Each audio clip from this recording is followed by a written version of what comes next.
Soy Federico Sturzenegger, diputado de la Nación por el PRO, y yo creo que todos llevamos dentro una llama, ¿no? Algo que es eso que cuando en un momento hace clic y decís esto es lo que le da sentido a mi vida, y en el caso mío es el servicio público. Bienvenidos a Siete Puentes con Tamara.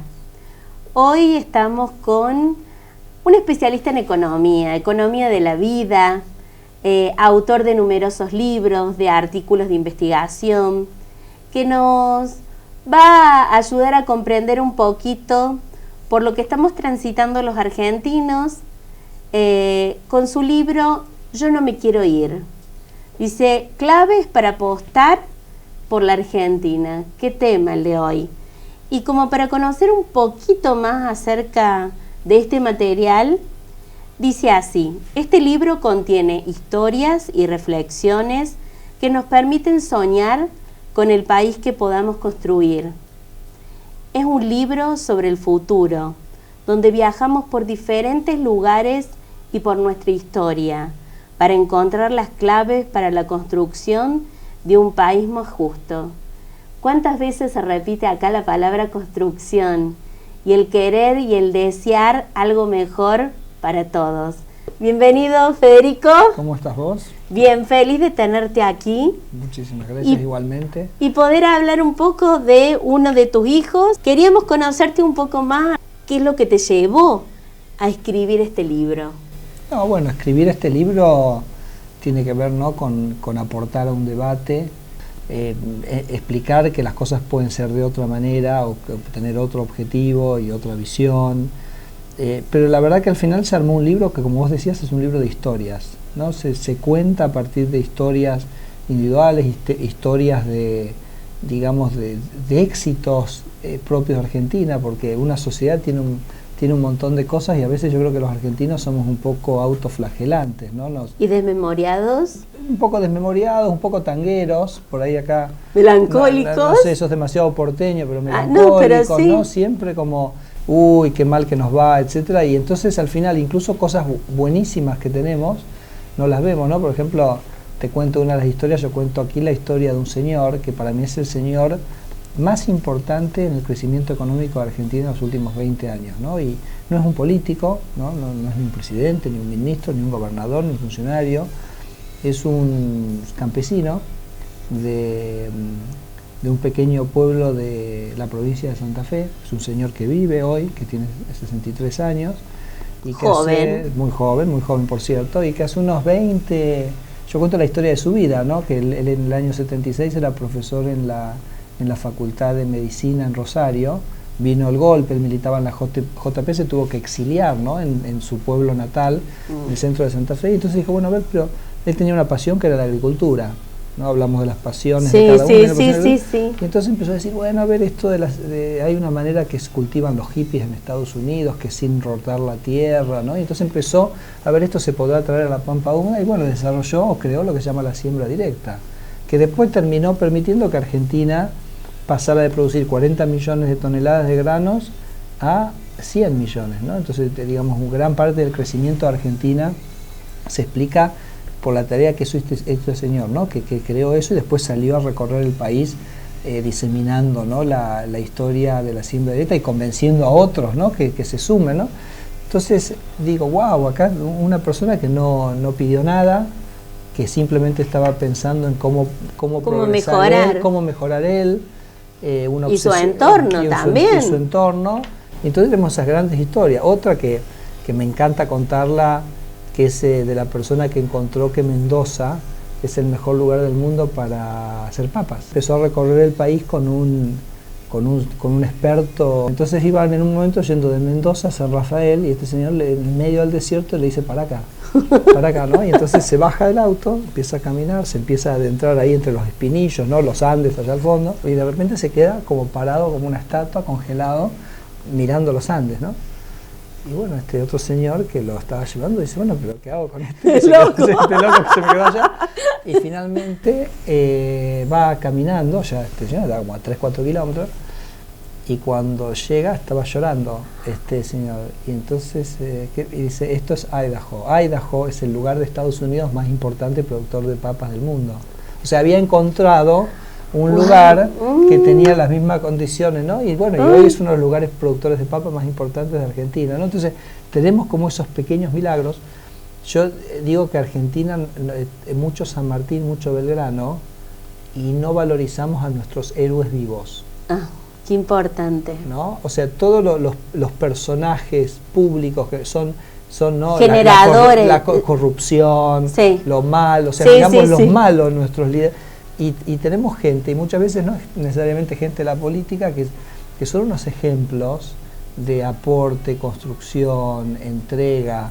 Bueno, sin ir más lejos, el Papa Francisco, ¿no? Sí, un referente para todos. Entonces, bueno, pero lo tuvimos acá mucho tiempo. Sí, no se valoró, es cierto. Bueno, es como pasa en todo. Uno hay veces que no es profeta en su tierra, ¿no? Sí. Y entonces, bueno, este es un libro que se construye a partir de esas experiencias para ir motivando y desarrollando un poco aquellas cosas que Argentina tiene, que son muchísimas, éxitos que ha tenido y también las faltantes, porque siempre hay cosas para hacer y que faltan hacer, ¿no? O sea, este libro puede abrir las cabezas para decirle a quien está del otro lado, podés ver nuevas experiencias que se han dado y hay más por hacer. Mira, eso definitivamente, porque es un libro que trata siempre de provocar y sí, como decís vos, como abrir un poco, ¿no? Y contar otras experiencias. Por ejemplo, yo cuento la historia, una historia más increíble, del país que más creció en el mundo en los últimos, en el Neuca, la historia de la humanidad. Sí. Que es un país que está enclavado en el medio de África, se llama Botsuana. Era un país que en el año 1960 la gente prácticamente vivía en la miseria más absoluta. Hoy es un país que es más rico que Argentina. O sea, hace ¿no? 40 años hace estamos 40 hablando, años. nada, O sea, de la nada, hablando que Argentina es un país joven, este es un país joven, sí. porque este tiene 40 años, ¿no? Y en 40 años logró convertirse además en un país en el medio de África, o sea, en un continente rodeado de guerras. Y el artífice fue un señor que era el hijo del líder de una tribu, ¿no? Y murió su padre cuando él tenía 3 años. Entonces el tío dijo, este me lo saco de encima. Entonces él lo mandó a estudiar a Sudáfrica y después terminó este chico, que se llama Selet Sekama, terminó estudiando en Londres, se casó con una inglesa. Cuando termina teniendo 18 años dice, vuelvo a reclamar mi trono, y vuelve. Claro, pero ¿qué pasa? Cuando él vuelve a reclamar su trono, claro, un chico educado, no 18, probablemente tenía más, 25 o 30 años, entonces educado, casado con una hermosa mujer inglesa, carismático. Claro, para el régimen sudafricano, que en ese momento estaba en la locura total de la segregación racial, era como una cosa imposible, o sea, un tipo carismático que justamente llevaba adelante un ejemplo de la integración y la armonía. Bueno, entonces le obligan a los ingleses a exiliarlo en Londres. Entonces los ingleses lo mandan, que más o menos esa parte la manejaba Inglaterra en ese momento, la mandan a Londres. Entonces lo que hace él es abdica su trono y vuelve a su país como campesino. O sea, es el rey que se transforma en campesino. Y durante varios años él vuelve y con el buey, ¿no? Arando la tierra, en un país totalmente en la pobreza más absoluta. Bueno, y entonces por los años 60 empiezan todos los movimientos de independencia en África y él entonces empieza a armar uno de los movimientos independentistas y gana, es elegido como primer ministro.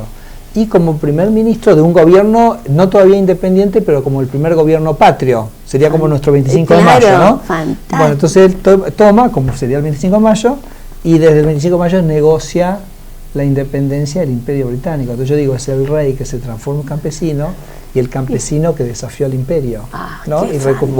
Y entonces él logra, a partir de su gestión, que fue una gestión signada por la honestidad. Bueno. Y entonces focaliza en infraestructura, focaliza en educación, y fue eso nomás. O sea, porque y además él tuvo un tema de que al año siguiente que Botsuana gana la independencia se descubren diamantes en la zona de la tribu de él. Y él no dice esto es para mi tribu, esto dice lo vamos a usar para todo el país. Y ya te digo, con una administración, con una gran burocracia, con una gran honestidad, y bueno, y generó un desarrollo del país porque no tiene ciencia. No tiene ciencia, o sea, si vos tenés el dinero público está bien invertido para generar los servicios de educación, los servicios de infraestructura que necesita la producción. Ya está.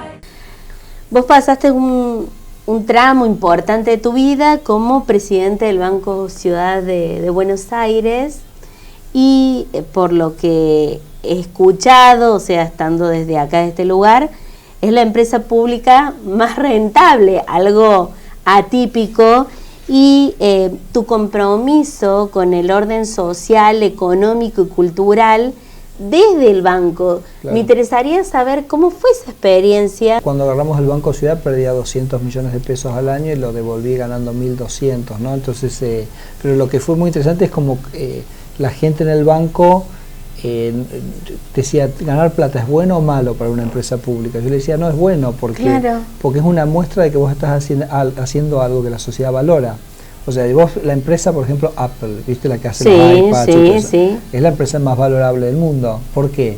Porque hace cosas que la gente quiere comprar. Sí. Entonces, cuando vos haces algo que la gente valora, es que estás contribuyendo más a lo social, ¿no? En el caso del Banco Ciudad teníamos el problema de que el banco invertía todo en títulos públicos. Yo digo, un banco público no es para invertir en títulos públicos, es para invertir en crédito hipotecario, en crédito a las pymes, a la producción.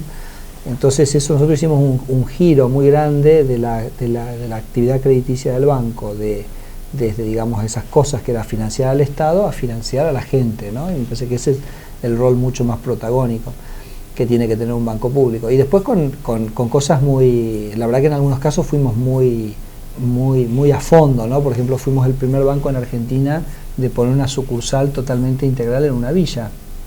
Una sucursal en una villa. Claro, porque en una villa hay muchísima capacidad de producción, de emprendedorismo, digamos, hay una dinámica muy fuerte. Fue muy interesante la experiencia porque cuando mandamos a la gente a construir la sucursal, los echan a piedrazos, ¿no? Entonces me llama el dueño, el de la empresa. Claro, constructora. Me dice, ¿pero qué pasa acá? Y le digo, no sé, te habrás confundido, ¿verdad? Y al día siguiente lo mismo. Al tercer día me dicen, abandono yo esto. Me dicen, nunca en mi vida me han mandado a un lugar donde me sacan. Entonces yo digo, me puse a pensar, ¿qué está pasando acá, no? Y lo que pasaba es que en la villa donde está toda esa energía creativa y emprendedora y extraordinaria, donde gran parte de la comunidad comparte esos valores que, pues en muchos casos son inmigrantes, ¿no? Que comparten esos valores de nuestros abuelos y lo mismo, las mismas ganas de progresar y superarse y trabajar. Pero hay toda una estructura más política clientelar, ¿no? Entonces los punteros de la villa no querían que fuera el banco, porque claro, el banco es libertad. El banco es para que alguien pueda libremente, no tiene que pedir permiso a nadie, va a una institución que tiene sus puertas abiertas, entonces les diluía el poder, ¿no? Muchas veces hay estructuras de poder enquistados, estructuras de poder que rapiñan del Estado y que el Estado termina estando al servicio de esos intereses. Seguro. Y no de la población en su conjunto, ¿no? Entonces la función verdaderamente transformadora, verdaderamente revolucionaria de un funcionario es justamente dar vuelta a ese orden. Sí, revertirlo. ¿No? Yo creo que Argentina lleva 30 años siendo gobernada por una estructura política que ha usado el Estado para alimentarse a sí mismo, ¿no? Y repito, lo verdaderamente revolucionario es decir, no, el Estado está para el servicio de la población en su conjunto. Y entonces, tenés que luchar contra todos esos intereses que son muy vocales, que protestan, que se hacen escuchar, porque claro, tienen mucho en juego. Sí. Y bueno, ese es el gran desafío, ¿no? Que tiene la gestión pública en Argentina. A ver, ¿qué significa para vos ser ciudadano? Por allá por 1789, unos muchachos en Francia hicieron una cosa que se llamó la Revolución Francesa. Sí. Y la Revolución Francesa tuvo un objetivo, que es cortar las estructuras de privilegios de la sociedad, no porque alguien fuera hijo de un rey, tenía que ser rey, ni tampoco una persona porque era hijo de un sastre iba a ser sastre, sino igualdad de oportunidades para todos, ¿no? Esa fue la gran transformación que la Revolución Francesa le dio al mundo. Entonces, basta, acá le digo, muchachos, que la Revolución Francesa no haya llegado al Banco Ciudad, no. Eso es construcción de ciudadanía, ¿no? Para vos el hecho de la escuela pública es uno de los temas recurrentes e importantes. Contame cómo ves a la escuela hoy. Sí. Y si crees que hace falta un cambio. Mira, claramente, porque la escuela pública de calidad es el lugar que genera igualdad de oportunidades. Y a mí me parece que el progresismo bien entendido es ese, ¿no? Es generar que todos puedan tener las mismas oportunidades, que independientemente de donde vos nacés, la sociedad te dé el marco para que vos puedas desarrollarte plenamente, porque eso va a ser lo mejor para vos como individuo y va a ser lo mejor para la sociedad en su conjunto, ¿no? Que cada uno pueda expresar y llegar a su máximo potencial. O sea, cuando la educación pública se deteriora en calidad, los padres que están más preocupados por la educación de sus hijos son los primeros que lo sacan. Y los padres que más se preocupan por la educación de sus hijos son los padres que más los estimulan en el hogar, son los chicos que van en general más avanzados y son los que necesitamos en esa clase para, digamos, nivelar hacia arriba al resto, ¿no? Entonces, cuando los padres sacan a esos chicos de la educación pública, se te empieza a separar la sociedad, porque los mejores chicos se te empiezan a ir y entonces empiezas a generar una educación privada con chicos que, como te digo, vienen más estimulados en la casa. Bueno, entonces eso es algo que la sociedad tiene que revertir, pero digamos urgentemente, ¿no? Lo que tenemos que asegurarnos es que los chicos de las familias más estimuladas, los menos estimulados, estén en un cierto ámbito. Y para eso tenemos que tener una escuela pública de calidad que albergue a todos y que todo el mundo diga: yo quiero mandar mis hijos a esa escuela pública. Ahora contame, ¿cuáles son tus gustos, más allá de lo económico, en literatura? Cuando vos te vas de vacaciones, ¿qué te gusta leer? ¿Qué haces? Lo tengo al tema un poco cachuzo, si me permitís, porque tengo 3 chicos. Me encanta. De 9, de 8 y de 4. Bueno, leerás mucho. Sí, acabamos de terminar con Felipe una versión ilustrada del Viaje al Mundo en 80 días, así que lo estoy metiendo en Julio Verne, ¿no? Se reenganchó. Me robo algunas hojas de vez en cuando, por ejemplo, hace unos días logré terminar Memorial del Convento de Saramago. Saramago me resulta absolutamente... Bueno, sí. A mí me gusta mucho la literatura iberoamericana, ¿no? O sea, lo que es española, portuguesa y latinoamericana, ¿no? Entonces, ¿no? Un Javier Marías, una cosa impresionante, Saramago, bueno, ni hablar, Vargas Llosa, ¿no? Roncacoglio, digamos, por hablar de o Jaime Bailey, por hablar, digamos, de novelistas. Ahora, como para cerrar, me gustaría que les dejes un mensaje de cómo ves la Argentina en el futuro. A mí me parece que tenemos un potencial enorme, pero que nosotros somos responsables de lo que nos pasa. Entonces, que tenemos que empezar a reconstruir el país, pero cada uno lo tiene que reconstruir desde su vida. Porque imagínate, si cada uno de nosotros fuéramos las personas que pensamos y que soñamos y que queremos ser y que podemos ser, entonces el país sería otro. Sería grande. Entonces no hay que pensar la construcción desde lo abstracto, sino que hay que pensar la construcción, y me parece que si cada uno desde su lugar que le toca en cada momento tiene esa actitud, no es que vamos a tener un país extraordinario en el futuro, vamos a tener un país extraordinario en ese momento, ¿no? Entonces me parece que ese es el mensaje, ¿no? Que el cambio está, pero tiene que empezar por cada uno de nosotros y creo que se puede hacer. Federico, fue un placer tenerte aquí, poder dialogar con vos acerca de el economista, el humano, el lector, el padre, el hijo y atrevernos a pensar en que Argentina puede ser grande. Así que yo te agradezco por compartir este mensaje esperanzador que tanta falta nos hace. Así que muchas gracias. Muchas gracias a vos. To leave the tread